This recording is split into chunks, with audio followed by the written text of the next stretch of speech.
नमस्कार, मैं Neeraj and you are watching InFeed. आज हम जिस मुद्दे पर बात करने वाले हैं, जिसे विस्तार से एक्सप्लेन करने वाले हैं, वो मुद्दा है इंडिया पाकिस्तान वॉर का। 10 जून को कैप्टन शिव कुमार ने इंडोनेशिया में हो रहे ऑपरेशन सिंदूर पर प्रेजेंटेशन, उसमें उन्होंने कुछ ऐसा कह दिया जिससे पूरा देश जानना चाहता है कि एक्चुअली ये हुआ क्या है। इस पर बात करने के लिए, हमें ये एक्सप्लेन करने के लिए अनुपम पांडे हमारे साथ हैं इनफीड के। अनुपम, ऐसा तो क्या कह दिया शिव कुमार ने, कैप्टन शिव कुमार ने, कि ये जानना बहुत जरूरी है कि एक्चुअली ये मैटर है क्या? Hello Neeraj. Captain Shiv Kumar Indian defence attache हैं, इंडियन नेवी के अफसर हैं जो इंडोनेशिया में पोस्टेड हैं। कैप्टन शिव कुमार 10 जून को इंडोनेशिया की एक यूनिवर्सिटी में ऑपरेशन सिंदूर से जुड़े एक सेमिनार में बोल रहे थे, जहां पे एक पार्टिसिपेंट जोन से पहले होगा या और पार्टिसिपेंट होंगे, तो किसी के सवाल को काउंटर करते वक्त, किसी के जवाब को काउंटर करते वक्त उन्होंने कहा था कि India lost few jets on May 7, but we lost those jets because of political decision. As brought out by Bapa Tommy Domtomo, that India lost a lot of aircrafts. I may not agree with him that India lost so many aircrafts, but I do agree that we did lose some aircraft, and that happened only because of the constraint given by the political leadership to not attack the military establishment or their air defenses. But after the loss, we changed our tactics and we went for the military installations. So we first achieved separation of enemy air defense and destruction of enemy air defense, and then that's why all our attacks then could easily go through using surface-to-air missiles, BrahMos, surface-to-surface missiles. तो अगर आपको याद होगा तो हमारे CDS general Anil Chauhan, जब वो Singapore में दौरे पे थे, शंग्रीला सिक्योरिटी डायलॉग जो सिंगापुर में होता है, ईयरली डायलॉग है, सिक्योरिटी एस्टेब्लिशमेंट एशिया पैसिफिक के, उसमें शामिल होते हैं। इस बार इंडिया ने अपने सीडीएस को भेजा था। इंडिया 2-4 साल से शंग्रीला डायलॉग में, आई गेस 2019 के बाद से ये इंडिया का पहला रिप्रेजेंटेशन था। तो उस लिहाज से दुनिया भर की नजरें थी और कॉन्टेक्स्ट में जाहिर है कि इंडिया पाकिस्तान का एक कॉन्फ्लिक्ट था। तो वहां पे ब्लूमबर्ग और रॉयटर्स को हमारे सीडीएस जनरल चौहान ने इंटरव्यू दिया, और उस इंटरव्यू में अनिल चौहान ने कहा कि जब ब्लूमबर्ग के पत्रकार ने ये सवाल पूछा उनसे कि did India lose some jets during the fight, तो उस सवाल के जवाब में इन्होंने कहा कि हाँ, we lost few. He first admitted, it was first time जब डिफेंस एस्टैब्लिशमेंट हमारा एडमिट कर रहा था कि yes we have lost few jets. और इस बार लेकिन उन्होंने कारण नहीं बताया। उन्होंने इंपॉर्टेंट पॉइंट जो है, उन्होंने कारण नहीं बताया। उन्होंने कहा कि हमने कुछ टैक्टिकल गलतियां थी हमारी, और उसकी वजह से हम लोग उस दिन कुछ वी लॉस्ट फ्यू जेट्स, लेकिन उसको हमने करेक्ट कर लिया। और फिर 10 तारीख को जो है हम लोगों ने 9 और 10 को फिर पाकिस्तान के एयर डिफेंसेस को न्यूट्रलाइज कर दिया। तो ये जो टर्म आपने जो यूज किया, पॉलिटिकल कॉन्स्ट्रेंट, ठीक है, तो इसके होने के वजह से ये क्या समस्या आई डिफेंस को ऑपरेशन सक्सेसफुली करने में? क्या अड़चने आई और ये ऐसा क्यों हुआ? जी, एक एग्जांपल देके हम समझा देते हैं। तो ये बहुत अच्छा सवाल है, बहुत इंपॉर्टेंट सवाल है, तो एक एग्जांपल देके समझा देते हैं। जनरली जब आप कोई भी देश की एयरफोर्स दूसरे देश पे अटैक करने जाती है, तो जो सबसे पहला काम करती है, मिलिट्री एक्सपर्ट्स की अगर माने, तो वो है कि एनिमी एयर डिफेंस को न्यूट्रलाइज कर देना।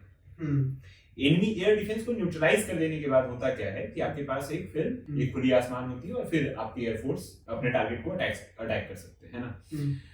लेकिन यहाँ पे क्लियर इंस्ट्रक्शन था 7 तारीख को, जिस दिन इंडियन एयरफोर्स ने पाकिस्तान में मिलिट्री टारगेट्स को हिट किया प्रिसिजन स्ट्राइक में, उस दिन क्लियर पॉलिटिकल डायरेक्टिव था कि we don't have to target any military infrastructure और सिविलियन इंफ्रास्ट्रक्चर। कोई भी मिलिट्री इंस्टॉलेशन या सिविलियन इंफ्रास्ट्रक्चर को हम टारगेट नहीं करेंगे, इंक्लूडिंग एयर डिफेंस। तो उनके एयर डिफेंस को हम लोगों ने टारगेट नहीं किया। इंडिया ने सिर्फ प्रिसिजन स्ट्राइक किए, और जो इंडिया ने कहा है कि 9 कैंप्स को, 9 टेररिस्ट कैंप्स को हमने टारगेट किया, सिर्फ इंडिया ने उस दिन टेररिस्ट इंफ्रास्ट्रक्चर को टारगेट किया, है ना। और उसी दिन क्योंकि पाकिस्तान का एयर डिफेंस न्यूट्रलाइज नहीं था, और इंडिया ने ये कहा कि हमारे कोई भी प्लेन क्रॉस नहीं किए हैं एलओसी को, सारे प्लेन हमारे एलओसी के इसी तरफ। लेकिन इंडियन एयरफोर्स ने ये कहा कि हमारे कोई भी प्लेन एलओसी को क्रॉस नहीं किए थे, लेकिन क्योंकि पाकिस्तान का एयर डिफेंस एक्टिवेट हो गया और ऐसे कयास लगाए जा रहे हैं कई सिक्योरिटी एनालिस्ट की माने, तो उस डॉग फाइट में उस फाइट में वहां से जो अटैक आया उसमें हमारे कुछ प्लेन्स गिरे।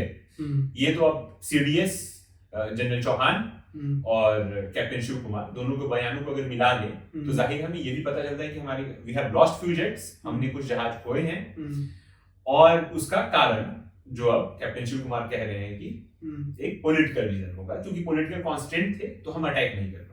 एक एग्जांपल दे देते हैं, थोड़ा और क्लियर हो जाएगा। जैसे अभी आपने देखा सुना, हम सबने देखा सुना कि अमेरिका ने ईरान के परमाणु ठिकानों पे, न्यूक्लियर साइट्स पे हमले किए।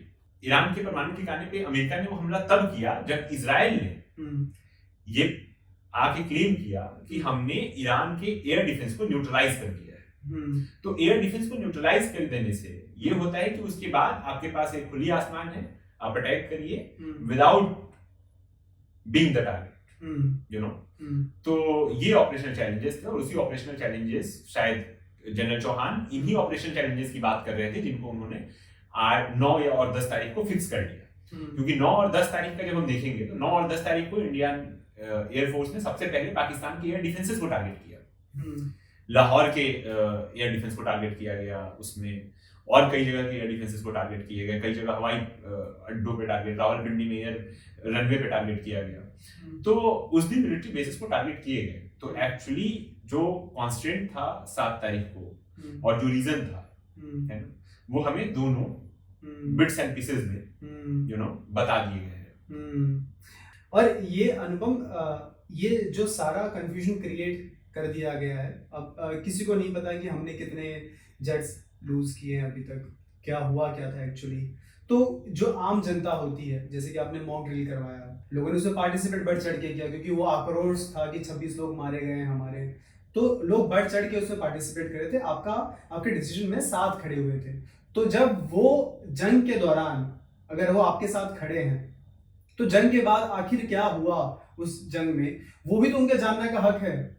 बिल्कुल जानने का हक है, बिल्कुल। मतलब इंडिया एक फंक्शनिंग डेमोक्रेसी है, यहाँ पे तो जनता को जानने का अधिकार होना चाहिए। अगर जनता के पैसों से फंड किया जा रहा है हथियारों को, तो फिर जनता को जानने का अधिकार होना चाहिए कि हमने क्या खोया है, क्या पाया है इस जंग में, है ना। और जनता को इस वजह से भी जानने का अधिकार होना चाहिए क्योंकि ये एक फंक्शनिंग डेमोक्रेसी है। और मतलब ये लॉजिक मेरे समझ में नहीं आ रहा है कि ऑपरेशनल ऑपरेशनल ऑपरेशनल। आपको पता है आप कितना लूज किए हैं, पाकिस्तान कुछ क्लेम कर रहा है, जो ज्यादा क्लेम कर रहा है, और जिसको सीडीएस चौहान ने डिनाई किया।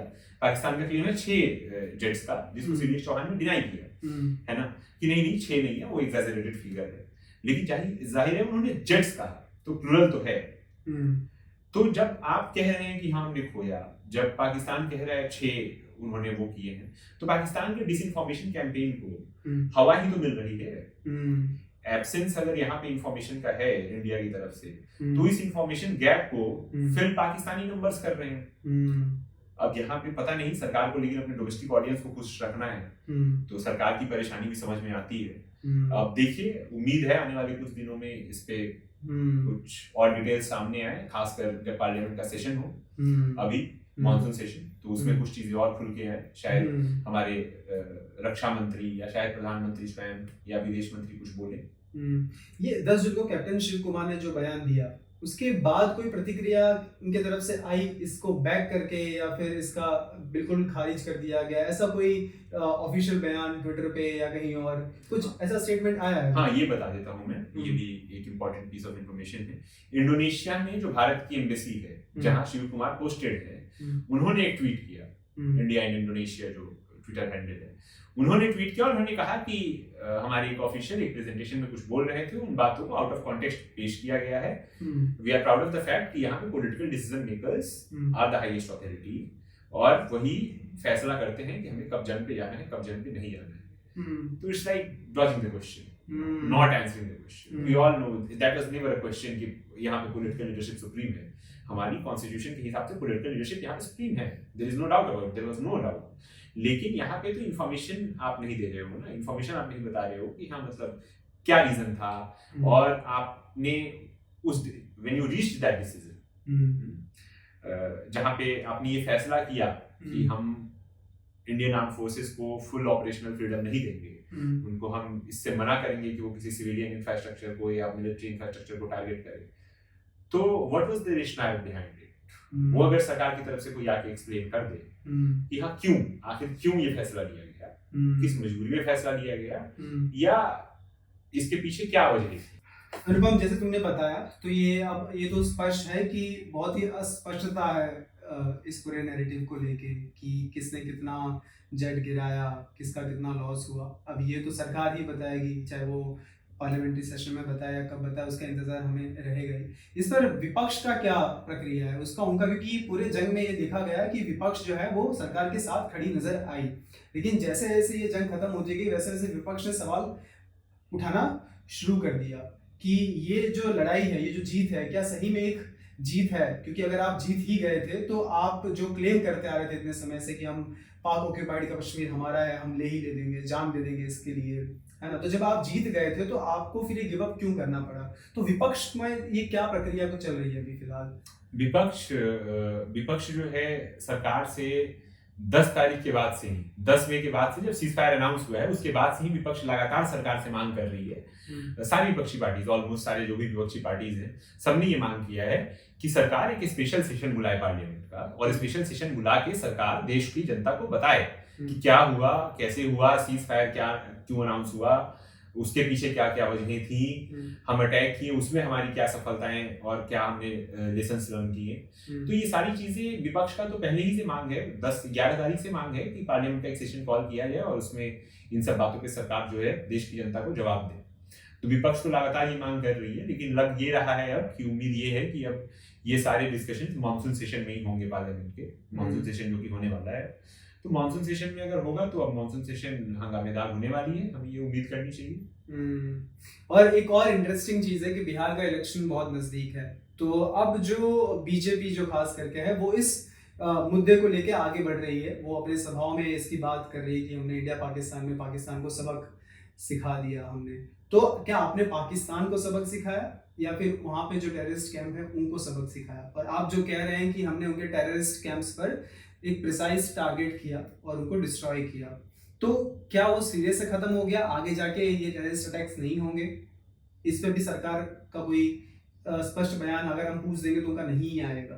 तो जाहिर तौर पे बात है कि आगे जाके जो इलेक्शन आने वाले हैं उसका ये नैरेटिव यूज किया जाएगा बीजेपी की तरफ से, क्योंकि उन्होंने, और लेकिन एक बात ये गौर करने की है कि ये पूरे वॉर में जो विपक्ष था और जो सत्ता में थे उन्होंने सबने मिलके ये वॉर में अपना जो कंट्रीब्यूशन है वो खड़े रहे वो, है ना।